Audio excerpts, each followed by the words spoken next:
Hey, it's your friend Choice CJ here, and today I'm really excited to be bringing something special to you guys. This is a Wi-Fi battle that I did versus my buddy Roshan, aka ExkaliburYT. I'll be dropping a link to him down in the description. I haven't been able to do Wi-Fi battles really ever on my channel before, but it's become sort of becoming more common now for people to use Citra, which is a 3DS emulator, to do Wi-Fi battles on their Pokemon channels. Shofu, I think, is the biggest name who's doing it right now. And I'm getting beeped. It's not important. Yeah, so he's been using these, and he's able to get some really high quality footage recorded and put up to his channel. And so I spent a lot of time over this past weekend trying to figure out how to get it working on my computer, and was able to do it. This is the first time I'm giving it a shot, and I really want to give a shout out to Roshan for helping me out and figuring out how to do this. So I'm probably gonna label this as episode 0 because I think there's still some things that I can do to improve the quality. Like, for example, throughout this video you're gonna see the mouse that I unfortunately did not hide for the recording, but I figured out how to do that now.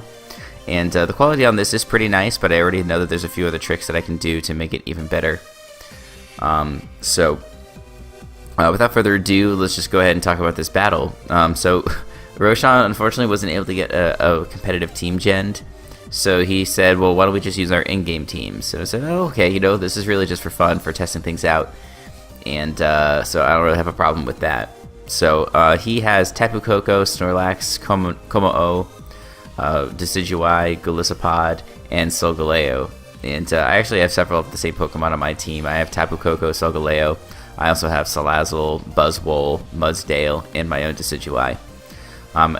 Even before, through my in-game playthrough, I used Golisopod. I took out Golisopod for Buzzwole in the post-game because Buzzwole is just really cool and it's really strong. It does like Golisopod's job, but just does it a little bit better because it's not as slow, and it's the same physical bulk and the stronger physical attack, better ability, things like that.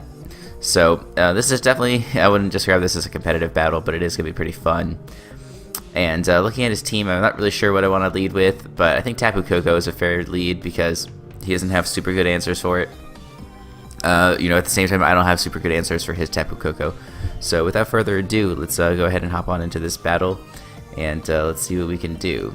So, sorry, it's just taking a second to load for me, and we'll see this this awesome tank that Roshan's got with the Palisand on it, which I'm quite a fan of. So I do lead with my Raiden, aka my Tapu Koko, as he leads with his own Tapu Koko. And so as he sends this out, I'm going to see immediately that he has Electric Surge that goes off before me. So I'm a little worried that he is, I know for sure that he's going to be outspeeding me, or, at best we're speed tying. So I think, okay, I can switch into my Mudsdale and I can easily take an electric move. But he goes for the Nature's Madness. I do luck out because he misses there.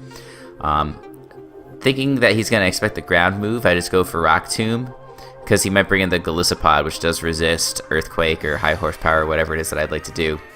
Instead, he brings in the Decidueye. I do lower its speed, which I guess is nice, but I don't want to stay in here and either get Leaf Bladed or get trapped by Spirit Shackle.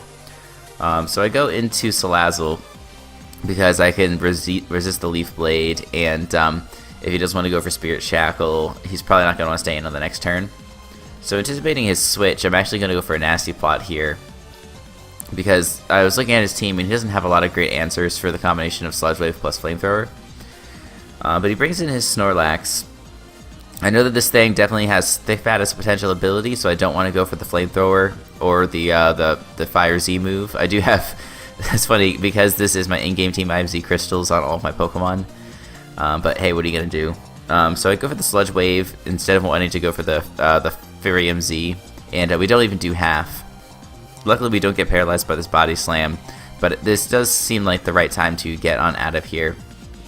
Bring in our Mudsdale as he goes for another Body Slam, and this is going to do quite a chunk of damage because it turns out to be a critical hit. So if he had gotten off that, what do you call it? If he gotten off that Nature's Madness earlier, I must say it would be at really, really low health. But, you know, what are you going to do? He is going to go for this Pulverizing Pancake, though, which is pretty awesome.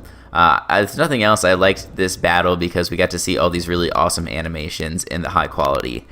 And so I'm just really looking forward to that moving forward. And this Snorlax, yeah, it just springs into action, and it's getting ready to eat you for breakfast. So, you know, he could have saved this Z move if he had hit that Nature's Madness. That would have been one convenient thing. But he is going to burn that here, and it's going to do a tremendous amount to my Mudsdale, take us down to 0 HP, and knock us out. I'm actually surprised as well that low sweep didn't do more damage. You know, it's based on... No, it's just 65 base power. So actually Earthquake would have been the better play. For some reason I thought low sweep was based off of... weight. But I think that's low kick, now that I think more about it. But anyway, I bring out my GTL, aka my Buzzwole, going to get that Gym, Tan, and Laundry.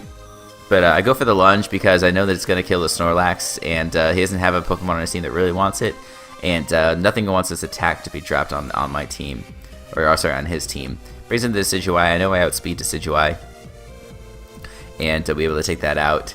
And Tapu Koko comes in. Now I don't have anything that can really take this Pokemon on. I don't think that he's going to be able to kill me with anything. And I also know that, you know, since these are in-game teams, that he's not likely to be packing a fairy move like Dazzling Gleam. So I do stay in here as he brings in the Golisopod.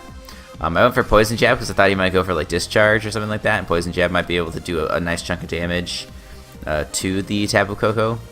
But he goes into Golisopod, and I do fortunately land the Poison. This is nice for me because it triggers his emergency exit. But I guess at the same time it's not that nice because his Tapu Koko can come right on in. If he had not had his emergency exit activate, I could probably have stayed in and taken in a first impression fairly well. But as played, I'm going to go ahead and sack my Salazzle because I don't really have any other Pokemon that I want to switch in on this. I want to try and keep like my Decidueye at as close to full HP as possible to potentially take on Tapu Koko in the late game. And I also have Solgaleo, which can probably tank a few hits if needed. He's going to go back into the Golisopod. And I do know that he has first impression on this thing if he wants, but I also know that it's somewhat likely that he's going to want to switch out. Does bring in the Snorlax. It's a very low HP. I'm just going to go ahead and hit him up with a Discharge because that is going to knock him out. So as I mentioned, Tapu Koko is a pretty big threat on both sides of the field in this game. He brings out his Solgaleo, which is another Pokemon I'm going to have some trouble dealing with. So I decide that this is the opportune time to burn my Tapu Koko's Z move. And this animation is also just so cool. The way that he flies in, he hides himself inside of the totem head and jumps onto this Guardian here. So we're going to hit him up with the Guardian of Alola, which, if you don't know, does a guaranteed 75% HP based on like their remaining HP. And this was, I knew, was going to be the best way to damage the Solgaleo. And he's going to retaliate with a Cosmic Power, which is actually, it sounds kind of dumb, but it's kind of scary. Because this thing has really nice bulk.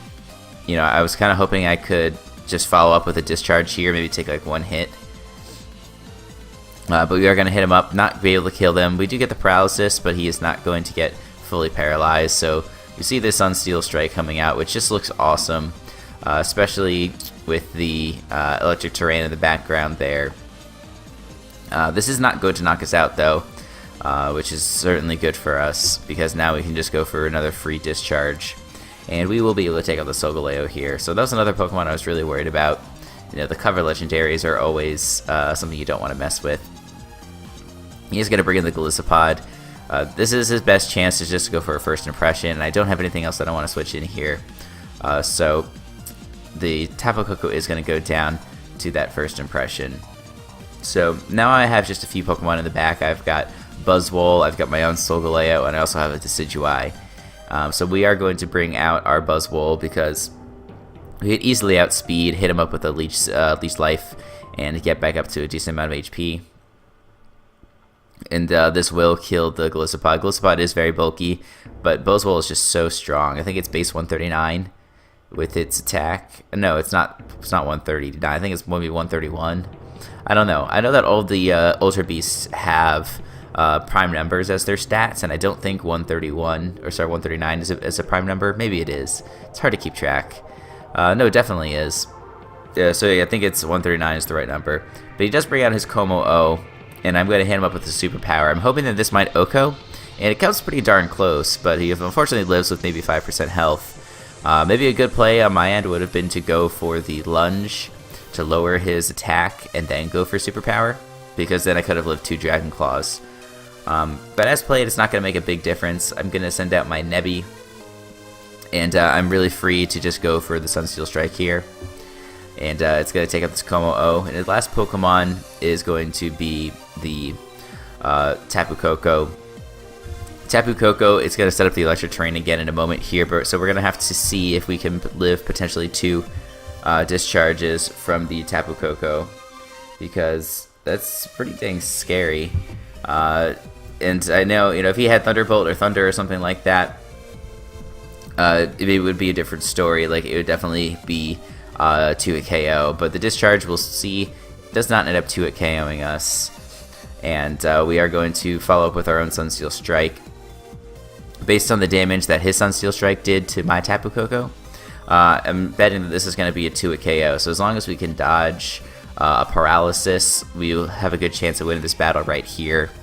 If not, we do have the Decidueye in the back, which can take one of anything and go for a Spirit Shackle or a Leaf Blade. I don't remember which one's stronger. I think they're both 80 base power. But in any case, we don't get fully paralyzed, as you guys can see. And we are going to be able to land a crit, a useless crit, onto this Tapu Koko. And we are going to net ourselves a nice 2-0 victory over my buddy Roshan. So, I do want to say thanks again to Roshan for helping me out with this battle.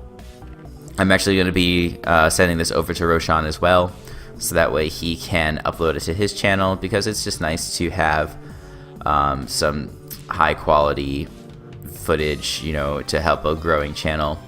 And as I mentioned, we're going to be continually looking at this, figuring out how we can get the battle in even better quality. I figured out how to turn off the mouse. I know how to get even better resolution on this for the next time. So I do hope you guys enjoy, and make sure you do check back, because I'm going to be putting up lots more Wi-Fi battles to go along with Showdown battles. And once January rolls around, we are going to have some League content coming back to the channel. So that's something that I'm looking forward to. I hope you guys are looking forward to.